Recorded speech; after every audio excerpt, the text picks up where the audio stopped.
Bienvenidos a esta inmersión profunda. Hoy nos metemos con un texto breve, pero de un peso enorme. La primera epístola de Juan. Para guiarnos, tenemos claro el propio texto bíblico, los 5 capítulos de la primera carta de San Juan, versión Dios habla hoy. Y también un análisis muy bueno de Rodrigo Montoya del proyecto vidaconvocación.com. A ver, ¿cuál es la idea? Ir más allá de solo leerla. Queremos como desentrañar las pruebas, casi como un test, ¿no? Que Juan da para que alguien pueda saber, con certeza, si tiene vida eterna. Y todo parece girar alrededor de vivir en lo que él llama luz y amor. Así que empecemos a desglosar esto. Arranquemos por el corazón, por la idea central. El análisis de Montoya subraya mucho esto de que la gran preocupación de Juan es la certeza de la salvación. No es como una esperanza así medio vaga, sino un saber firme.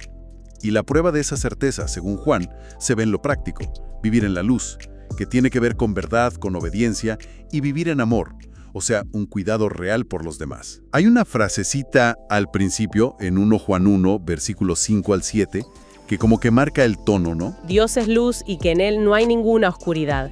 Pero si vivimos en la luz, así como Dios está en la luz, entonces hay unión entre nosotros y la sangre de su Hijo Jesús nos limpia de todo pecado. O sea, desde el vamos te dice, ojo, cómo vivís, estás súper conectado con tu relación con Dios. Y es vital, captar que esto no es un tratado de teología así abstracto, frío. Como bien dice Montoya, es un escrito súper pastoral. Juan le está escribiendo a gente que conoce, con sus rollos, sus preguntas. Él mismo va diciendo por qué escribe. En 1 Juan 1:4, por ejemplo, dice que es para que la alegría de ellos sea completa. Una alegría que viene de esa conexión real, ¿viste? Con Dios, con los hermanos. También en 1 Juan 2:1 busca como proteger a sus hijitos, así los llama, con mucho cariño, para que no pequen. Aunque ojo, enseguida les recuerda que si meten la pata, tienen un defensor, que es Cristo. Y sí hay advertencias fuertes, como las de 1 Juan 2:18 y 26, contra unas figuras que él llama anticristos, falsos maestros que andaban ahí, confundiendo a la gente. Pero el propósito que como que lo envuelve todo parece ser esa seguridad. 1 Juan 5:13 es clarísimo. Les escribo esto a ustedes que creen en el Hijo de Dios para que sepan que tienen vida eterna. No para que esperen tenerla o crean que quizá, no, para que lo sepan. Ahí está lo potente, ¿no? Todos estos motivos, la alegría, el no pecar, el cuidarse de errores doctrinales, todo eso apunta a dar una seguridad tangible, basada en cosas que se ven en la vida del creyente y en cómo es Dios. Entendido, clarísimo. Y para entender mejor esas pruebas de autenticidad, veamos un poco los personajes que Juan pone en escena en este, drama espiritual. No es una historia con argumento, pero sí hay figuras clave. Primero, las divinas. El análisis destaca mucho a Dios Padre. Se le describe de 2 maneras fundamentales. Es luz, como leímos recién en 1 Juan 1:5, que apunta a su santidad, su pureza total. Y su esencia misma es amor, como dice fuerte en 1 Juan 4:8 y 16. Y ese amor es la base, la razón por la que podemos ser llamados hijos de Dios, según 1 Juan 3:1. Exacto.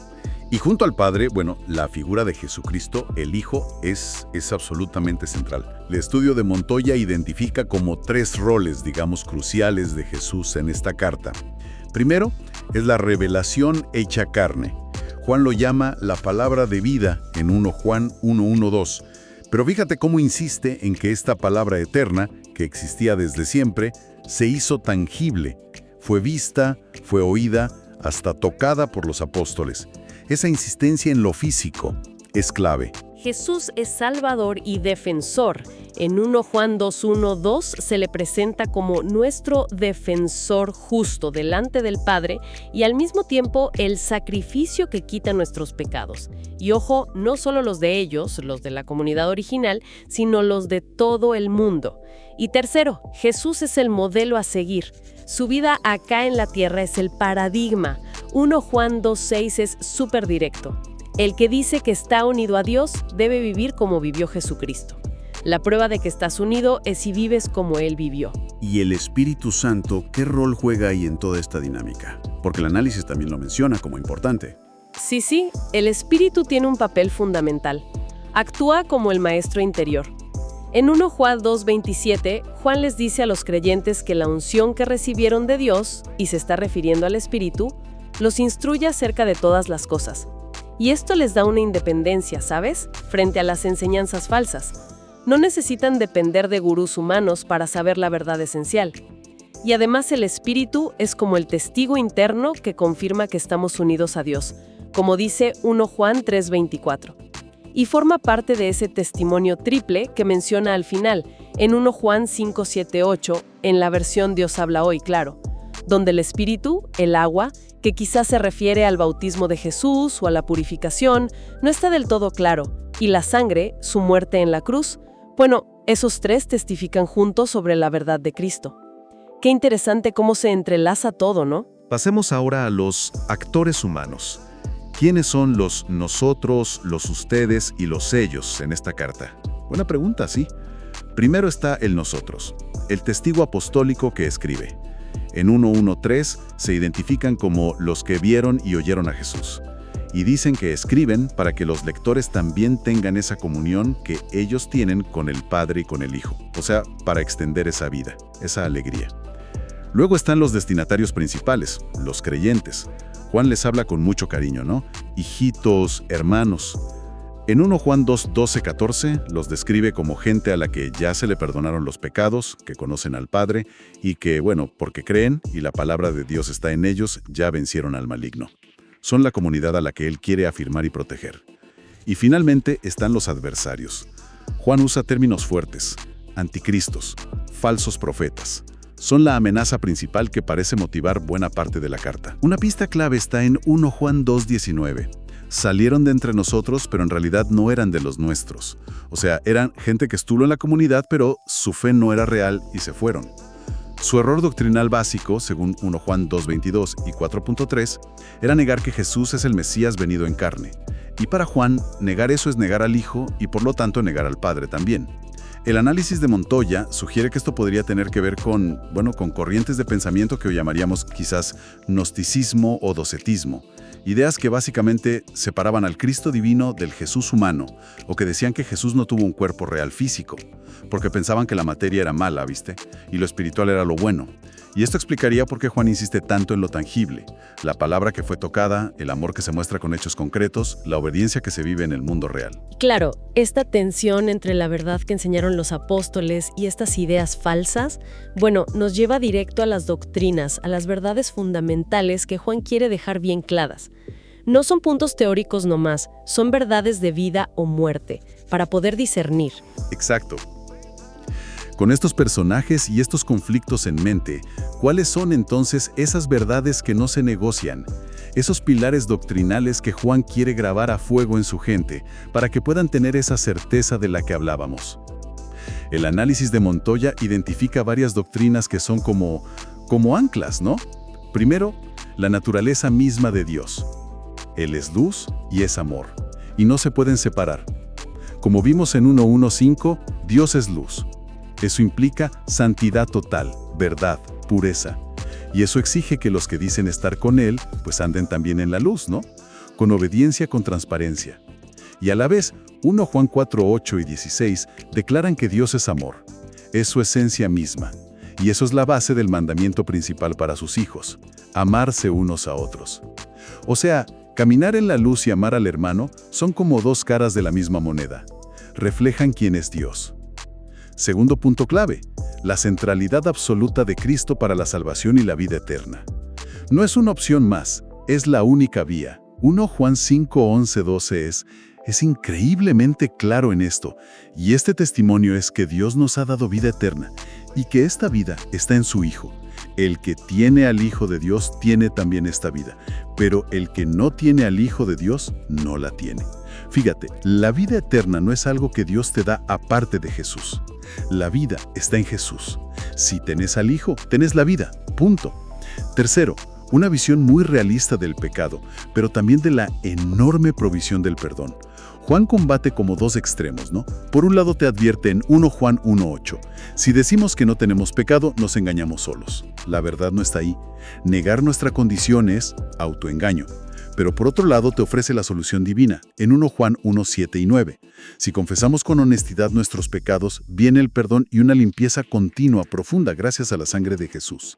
O sea, ¿hay pecado? Sí, pero hay remedio. Y es un remedio potente. Ese equilibrio es notable, sí. No te deja ni acomodarte en el pecado, ni desesperarte. Mantiene esa tensión, ¿no?, entre la realidad de nuestra lucha y que la gracia de Dios es suficiente. Precisamente. Y esto nos lleva a la cuarta doctrina clave.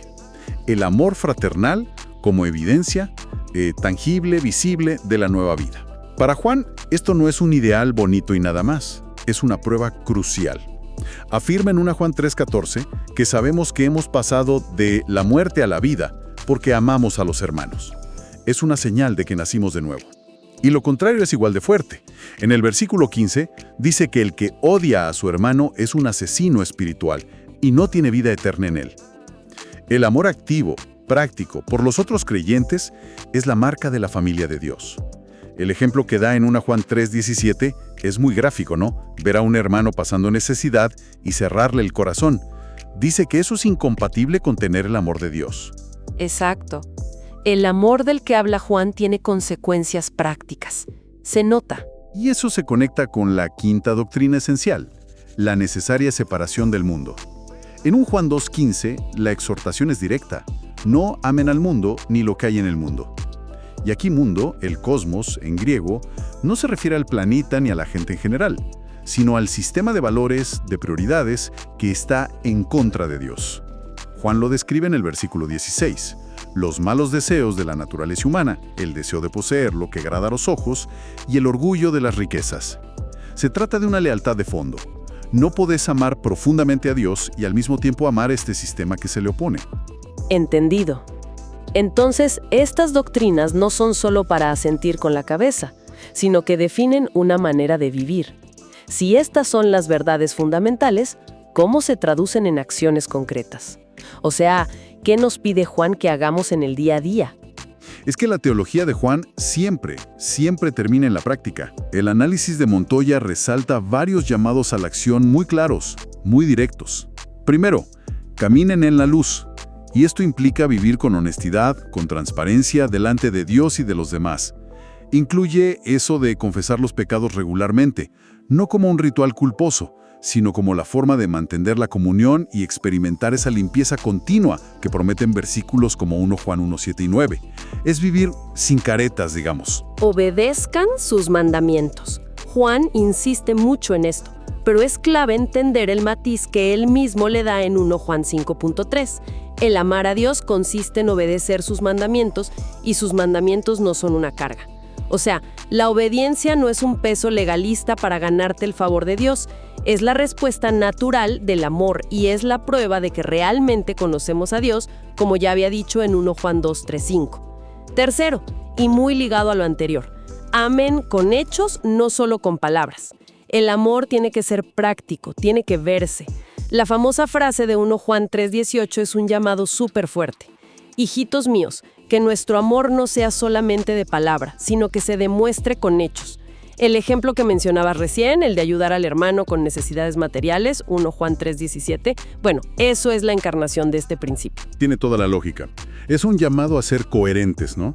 A que lo que decimos creer se note en cómo tratamos a la gente y en qué hacemos con lo que tenemos. Totalmente. Cuarto llamado a la acción. Pongan a prueba los espíritus. Como había falsos profetas dando vueltas, Juan pide discernimiento en 1 Juan 4:1-3. Dice, no sean ingenuos, no crean cualquier enseñanza espiritual así nomás. Y da un criterio doctrinal clave. Esa enseñanza reconoce que Jesucristo vino en carne como un ser humano real. Ese es el espíritu de la verdad. Hay que aferrarse fuerte a lo que enseñaron los apóstoles sobre quién es Jesús y qué hizo. Y finalmente, el quinto llamado es, vivan con confianza como hijos de Dios. El objetivo de toda la carta es llevar a los creyentes a un lugar de seguridad, de confianza, no de miedo constante al juicio. Esa confianza, la palabra griega, es parresia, que implica como audacia, franqueza. Se basa en quiénes somos, hijos amados de Dios, y en permanecer en su amor. Como dice 1 Juan 4:18, el amor perfecto echa fuera el miedo. Y tienen que recordar esa verdad poderosa de 1 Juan 4:4. El que está en ustedes es más poderoso que el que está en el mundo. Hay una base resólida para vivir sin ese temor que paraliza. Esa confianza es un hilo conductor súper importante. Sí. Y bueno, para ayudar a anclar todas estas ideas, el análisis de Montoya sugiere un versículo clave, uno que como que resume el mensaje central de la carta. Sí, y la elección me parece muy acertada. 1 Juan 5, 11, 12. Creo que encapsula perfecto el núcleo del mensaje de Juan sobre la certeza de la vida eterna, que se encuentra solo, exclusivamente en Cristo. Lo leo de nuevo. Y este testimonio es que Dios nos ha dado vida eterna y que esta vida está en su Hijo. El que tiene al Hijo de Dios tiene también esta vida, pero el que no tiene al Hijo de Dios no la tiene. La fuerza de este pasaje está en lo claro y lo exclusivo que es. La vida eterna no es un premio que te dan después por portarte bien. Es algo que tenés ahora, Dios nos ha dado, y que está metida en el Hijo. La conexión vital con Jesucristo es lo que define si alguien tiene o no esta vida. Todo converge en Él. Bueno, ha sido un recorrido intenso, pero súper iluminador, ¿eh? Exploramos esa búsqueda de certeza en la primera de Juan, viendo cómo, según él, se encuentra al vivir en la luz, la verdad, la obediencia y en el amor práctico por los demás. Y todo eso anclado en que Jesucristo es el centro absoluto. Parece que el mensaje que vuelve una y otra vez es que la fe de verdad nunca es algo solo interno, invisible. Siempre deja huellas que se ven. Exactamente. La fe, para Juan, tiene manos y pies. Se ve, se toca, actúa. Y eso me deja pensando con una reflexión final, una pregunta como para seguir rumiando, ¿no? Considerando esa insistencia tan fuerte de Juan en el amor que se demuestra con hechos concretos, no solo con palabras lidas, ¿cómo podría una comunidad cristiana que realmente viviera este principio hoy, de forma sacrificial, tangible, transformar su entorno más cercano, más allá de sus reuniones o sus edificios? ¿Qué impacto tendría este tipo de amor visible en una sociedad que a menudo está tan marcada por el individualismo, por el interés propio? Una pregunta que resuena fuerte y nos desafía. Muchísimas gracias por acompañarnos en esta exploración profunda de la primera epístola de Juan. Siempre vale la pena detenerse en estos textos fundamentales y dejar que nos hablen hoy.